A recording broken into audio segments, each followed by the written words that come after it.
Vamos a iniciar con el tema educativo, a propósito de que ayer se reanudó la docencia presencial ya, aunque todavía un poco rezagada.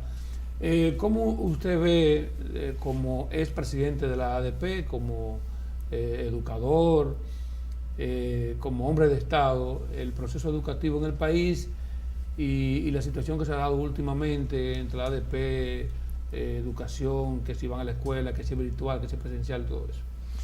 Miren, la verdad es que nosotros estamos en medio de una pandemia que está lejos de terminar. Sí. Se había dicho que después de que se vacunaran, que después que se vacunara un % determinado de la población, esto tendía a bajar. Y la verdad es que no ha ocurrido así. Hay países como Israel que vacunaron el 100% y sin embargo sigue como quiera, la pandemia sigue. En China, Omicron se ha hecho fuerte. Sí, que es donde inició la pandemia, es que mayores controles, mayores niveles de controles tienen, y sin embargo de tiempo en tiempo reaparece un brote en la propia China. Después, en el mundo occidental, en el mundo de nosotros, el manejo ha sido distinto en todos los lugares. En Europa, por ejemplo, se paralizó la economía totalmente porque cerraron todo. Sin embargo, en Estados Unidos no ocurrió así. En Estados Unidos siguieron abiertos, siguieron trabajando para que la economía no fracasara, y los Estados Unidos hoy día es el país que tiene la mayor cantidad de muertos en el tema de coronavirus. ¿Y qué ocurre en esta quinta oleada del coronavirus? Esto viene como por oleada, que es la más fuerte que se ha dado en la República Dominicana. Aquí, cuando llegábamos a 1000 casos diarios detectados, porque es bueno que entendamos eso, que se hicieron 10,000 pruebas y se detectaron 1000 personas. Pero en el país entero hay gente con coronavirus que lo pasaron, pero que lo pasaron y no fueron nunca a hacerse una prueba. Y mucha gente que murieron de coronavirus y no se registraron, porque murieron en su casa, porque sencillamente hay gente que no va a los médicos o no puede.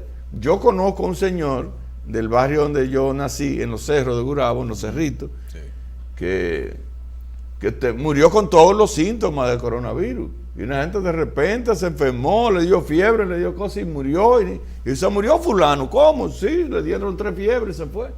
Y así uno ve, conoció. Y esa persona no está dentro. Y esas personas no están registradas. O sea, si se registran. Y bueno, y ahora tú ves que haciendo la misma 10,000 pruebas, aproximadamente la misma 10,000 pruebas, ahora por primera vez, en el mes de diciembre, en el mes de enero, se están produciendo miles, 5,000, 6,000, 7,000 casos. Hasta 7,000 casos hemos llegado. Cuando tú detectas 7,000 casos, si se le hiciera prueba a la población entera, tú vas a tener cientos de miles de personas. La ventaja es que hay menos mortalidad en comparación naturalmente. Pero además que el protocolo para seguir y para tratar a la gente de COVID es un protocolo ya muy aproximado a las soluciones de este problema. Porque en principio, a lo que nos dio, como a mí, que me dio en marzo del 20, que aquí había llegado en febrero, y en marzo no sabían cómo tratar esto. Y mucha gente... Por eso se complicó la situación. Sí, claro, pero además nadie quería, ni enfermera ni médico, bregar con gente con el COVID. Muchos médicos se fueron para su casa. Cuidando a sus familias. Muchas enfermeras se retiraron. Muchas enfermeras renunciaron de los hospitales y renunciaron de la clínica cuando lo ponían a tratar este tipo de casos. Es decir, que en principio por eso murieron muchas personas. Entonces, ¿qué yo digo con esto? Si tú tienes un proceso vacacional, ¿verdad? Por las Navidades, con los muchachos de las escuelas, y de repente, antes de entrar a las escuelas, tú ves 7,000 casos, 6,000 casos detectados. Entonces, la situación era para preocuparse. Pero bueno, el presidente de la República prefirió no cerrar el país y que las cosas siguieran. Y que bueno, el que en el medio se enfermó, y el que se murió. Entonces, ¿qué ocurre? Que tú le estás diciendo a los maestros, en el medio de eso, que tenían que irse a las escuelas. Entonces ya ellos, es su integridad, la de ellos. Pero tú le estás diciendo a los padres que tú vas a abrir presencial, porque también vamos a ver eso, ¿no? Que lo que dijo la ADP, los padres también temían mandar a sus hijos en esa situación. Sí, Todavía claro. tienen incluso. Y todavía las escuelas no están bien, porque todavía hay gente que, espérate, déjame ver qué va a pasar. Claro. Porque si tú quieres tu hijo y tú lo quieres proteger, tú tienes en un momento determinado que decidir entre si pierdes una semana de clase o dos, y yo lo pierdo, o yo me lo enfermo y lo pierdo. Es una situación muy difícil para el Ministerio de Educación y para el gobierno, porque tienen la responsabilidad, ¿verdad?, de iniciar el año escolar y de darle educación, pero también es un asunto de salud entendible de parte de los padres y de los propios profesores que son actores del sistema. Se complica. Uno ha estado atento. Yo creo que siempre los diálogos son buenos, las discusiones son buenos, y vi que se pusieron de acuerdo. Y bueno, lo que hay es que iniciar sabiendo y monitoreando lo que puede ocurrir en un centro de educación, y si ocurre algo de repente, caerle a ese centro y suspenderla ahí. Pero hay que correr el riesgo. Aquí estamos caminando en terreno cenagoso. ¿Cree usted como profesor que la virtualidad del 2020-21 y justamente hoy se ha dicho que se va a tratar de dotar de internet y computadoras a todo el país, ¿cree usted que esto realmente ha podido lograr el objetivo? ¿Cree usted que más adelante podremos tener realmente a una población estudiantil con el acceso al internet? ¿Se podrá? Esto ha sido muy difícil a pesar de todos los esfuerzos, de todo lo que se ha hablado, de todas las inversiones, del 4%, pero ha sido todavía difícil e imposible. ¿Qué ha pasado? ¿Y cree usted que fue efectiva la educación virtual de este año 2020-21? Yo tengo una visión dual, una visión doble. Ajá. En el sector privado, en determinados niveles del sector privado, fue excelentemente bien. Sí.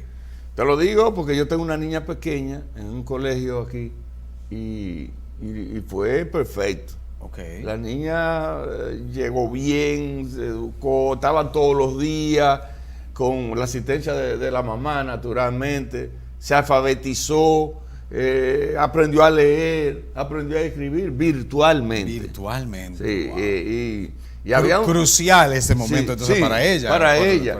Y había una dedicación del colegio y unos maestros y una forma extraordinaria para eso. Wow. Eso es en el sector privado. Okay. Ahora, mientras eso ocurría en el sector privado, me decía un profesor de Sabana Iglesia que ellos registraban a los muchachos por WhatsApp, que estaban, ¿verdad? Los registraban y entonces le daban clases por una emisora de radio. Exacto. Y me dice él que después del registro, de registrarlo, un día sale él y encontró como 3 muchachos de él que se supone que estaban conectados jugando pelota. Ajá. Lo encontró jugando pelota. Los muchachos así se conectaban y se iban. Y ya. Estoy aquí presente. Porque ¿qué padre? Padres analfabetos, que nosotros tenemos muchísimos en los barrios, que trabajan en la zona franca. ¿Qué padre? Los muchachos se quedaban solos y se quedaban en un lugar de que por una emisora de radio o por un canal de televisión. No dio seguimiento. Sí. No le dieron seguimiento, eso se perdió. Miren, si somos sinceros, el año escolar pasado se perdió en la mayoría de los estudiantes de la República Dominicana. Se perdió. Solamente pienso yo que en los colegios privados, en algunos colegios privados que asumieron con mucha seriedad, con mucha responsabilidad eso, se salvó el año escolar, pero eso es un año perdido. Wow. Por eso entonces la importancia, profesor, partiendo de... Porque déjame decirte esto, Alfredo. Aquí no hay capacidad instalada en la República Dominicana para servir internet a todo el mundo. No hay capacidad, no es posible. ¿Pero por qué? Porque si hay mucho dinero en educación. No, pero no es eso. Es que las instalaciones de la banda ancha, yo no domino bien los términos tecnológicos, pero la capacidad de recepción del internet en la República Dominicana con dinero se resuelven muchas cosas. No aguanta que se conecten, que la conectividad general, no la aguanta. Es tan fácil, Por ejemplo, tú ves en un momento determinado, por ejemplo, el día 31 que se te cae el internet, que se cae todo eso, porque el 31 está todo el mundo felicitándose y llamándose y se cae todo.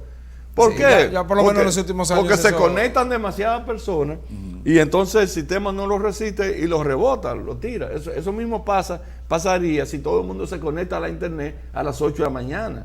Se conecta el país entero. Tú conectas 3 millones de estudiantes más con la conectividad natural por el trabajo, las empresas, etcétera, etcétera. Eso no es posible. Y que hay muchas empresas telefónicas también que no cuentan con esas condiciones en muchos pueblos apartados. Claro. Imagínense ustedes por allá por Santiago Rodríguez. Allá hay pueblo en Santiago Rodríguez que yo fui una vez y dije que jamás volvía.